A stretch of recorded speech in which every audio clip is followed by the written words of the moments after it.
Salut à tous. Toujours dans notre souci d'éveiller les consciences pour que chacun fasse un choix conséquent et rationnel face aux réalités africaines, Éveil de la conscience africaine a décidé de s'intéresser aujourd'hui aux préjugés qui existent entre Africains et Antillais. Et pour en parler justement, nous avons la chance d'avoir à notre côté Monsieur Emmanuel Stéphane Laurent, alias L'Homme, anthropologue haïtien. Bonne arrivée dans Éveil de la conscience africaine. C'est à moi de remercier Éveil de la conscience africaine pour cette invitation et de l'offre de cette opportunité pour parler d'une question qui me tient à cœur. Merci. Et je trouve que vous faites un excellent travail que je félicite pour la même occasion. Merci. Et donc, sans plus tarder, dites-nous, est-ce qu'il est acceptable selon vous de dire qu'un Antillais est un Africain, c'est-à-dire qu'un noir de peau, quelqu'un qui est noir de peau, c'est automatiquement c'est un Africain? Bon, je trouve qu'il faut nuancer le sujet. Okay. Un Antillais n'est pas un Africain. Un Antillais, c'est un descendant d'Africains. Parce que les Antillais n'ont pas que des ancêtres africains.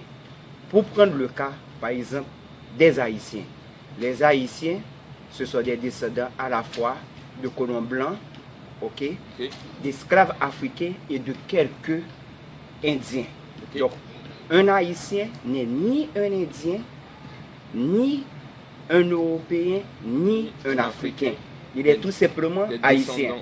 Il est tout simplement haïtien. Il est descendant d'Africains. Et si tu cherches Haïti, ça je prends un argument qui est d'autre spatial. Si tu cherches Haïti, tu ne vas pas retrouver Haïti dans le continent africain.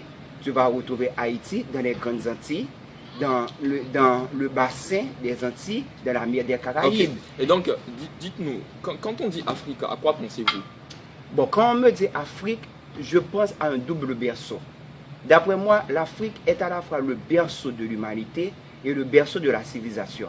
Je prends là un argument du professeur Jean-Charles Corvi-Gomez. Berceau de l'humanité, dans le sens que quand on cherche les fossiles les plus anciens de l'homme, nos ancêtres biologiques, on nous remonte, on laisse, n'est-ce pas, l'Asie pour passer en Europe pour aller en Afrique. Le plus ancien fossile de l'espèce humaine connue actuellement, c'est Toumaï. Et si on se base sur les données historiques que vous donnez, est-ce que vous pensez qu'aujourd'hui on peut historiquement soutenir la thèse selon laquelle les Africains ont vendu leurs frères haïtiens?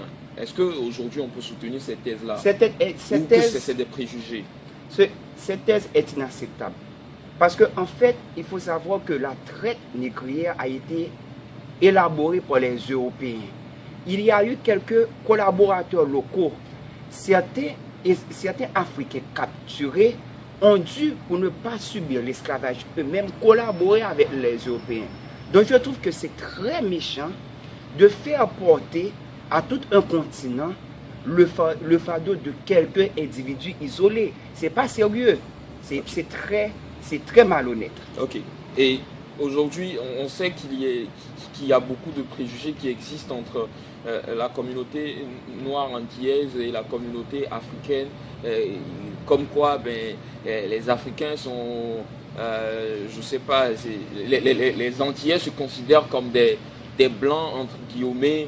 Ils ne se considèrent pas comme des noirs. Qu'est-ce que vous en pensez? Bon, en fait... Est-ce que vous pensez que c'est des préjugés qui sont faux ou qui sont... Bon, par exemple, je veux bien prendre un exemple dans le cas des préjugés concernant les Africains. On te dit que les Africains ont une mauvaise odeur. Ouais. Mais il faut remonter l'histoire et aller à la causation de l'esclavage pour le comprendre. Parce qu'en fait, dans les bateaux négriers, dans les cales de négriers, on entassait les Africains l'un sur l'autre. Ils faisaient leurs besoins entre eux. Donc quand finalement on les vendait dans les Antilles, ils laissaient dans ces cales de négriers des odeurs pestilentielles. Et les Blancs ont cru, ils ont nourri ça, que c'est à cause du corps des Africains qu'on retrouvait ces odeurs. Donc ça n'a pas de valeur. Et donc cette raison que tu viens de donner m'amène directement à te poser la raison des causes de tous ces préjugés qui existent aujourd'hui. C'est l'une des raisons que peut-être qu'il y a d'autres raisons. Quelles sont aujourd'hui les causes des préjugés qui existent entre... De mon point de vue, les causes de ces préjugés, c'est un héritage de la colonisation et de l'esclavage qui a été nourrie entre nous et nous sommes en train de nous servir de ces préjugés sans nous rendre compte pour nous diviser. Et je pense qu'en ce sens, ça fait l'affaire des Blancs qui sont racistes et qui veulent nous dominer.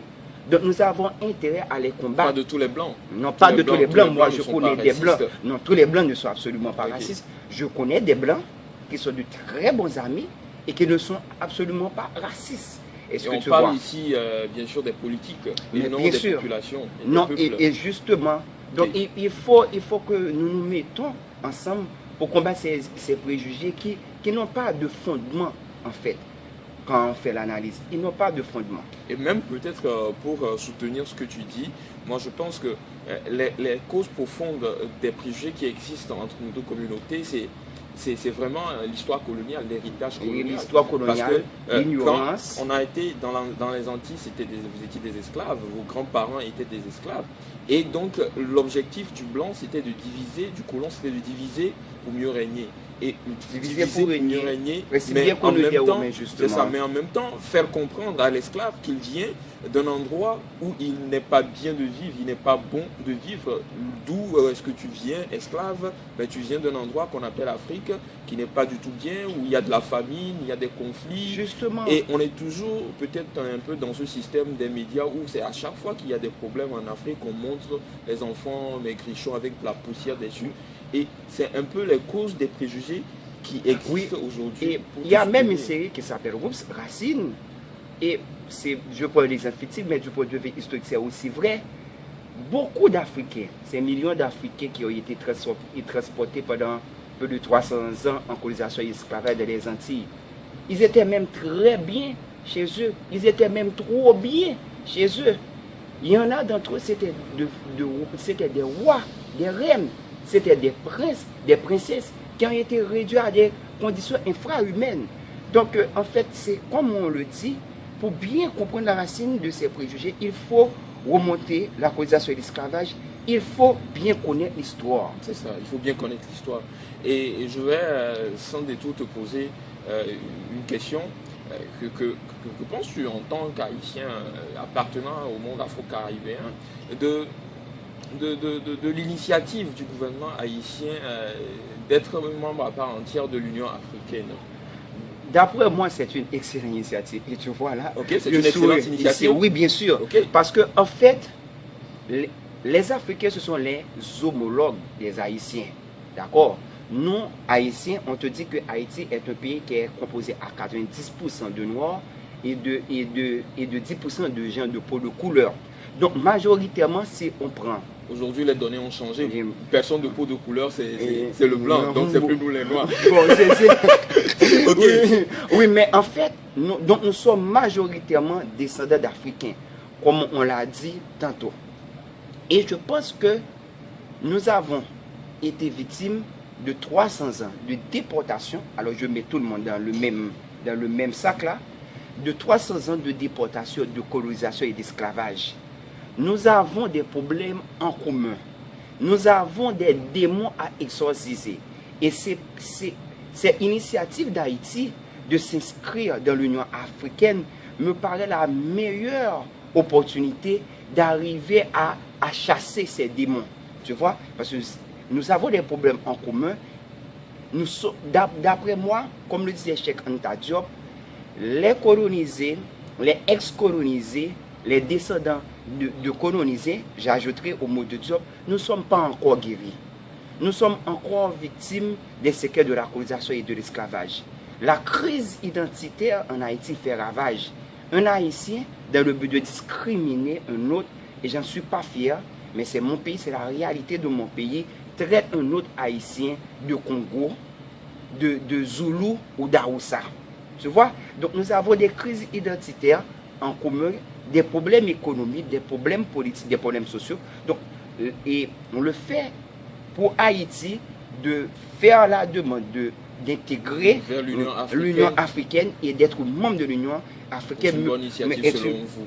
Et donc je voudrais rappeler rapidement le contexte en disant que Haïti a eu son indépendance en 1804 et c'est la première nation noire indépendante qui a fait partie des pays qui se sont opposés vigoureusement à l'esclavage. C'est le premier pays où l'esclavage a réussi. Mais qui ont la révolte des esclaves a réussi. Qui ont soutenu aussi l'indépendance, le processus d'indépendance des États africains. Il s'est opposé aussi à l'invasion de l'Éthiopie par l'Italie.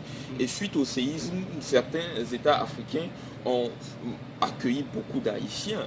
Et le Sénégal est allé même plus loin en proposant de donner un territoire pour que les Haïtiens créent un État en Afrique. Et c'est dans cette bonne ambiance diplomatique qu'Haïti, en 2012, a adressé à l'Union africaine une requête pour être accepté comme membre de l'Union africaine. Donc, pour vous, c'est vraiment une bonne initiative et je m'en réjouis en tant qu'Africain. J'espère qu'un jour, on pourra ensemble se réunir et que certains comprendront qu'il faudrait un jour retourner aux racines. Alors, et je voudrais conclure tout simplement en disant, mesdames et messieurs africains antillais, qu'il y a entre nous plus de points communs que de divergences. Notre peau, notre histoire commune, nos cultures, nos traditions, notre conception de la famille. Nous espérons qu'en écoutant cette vidéo, votre regard par rapport à l'Afrique et par rapport à nos frères antillais sera plus un regard d'unité. Et pourquoi pas un jour retourner aux premières racines, l'Afrique, le berceau de l'humanité.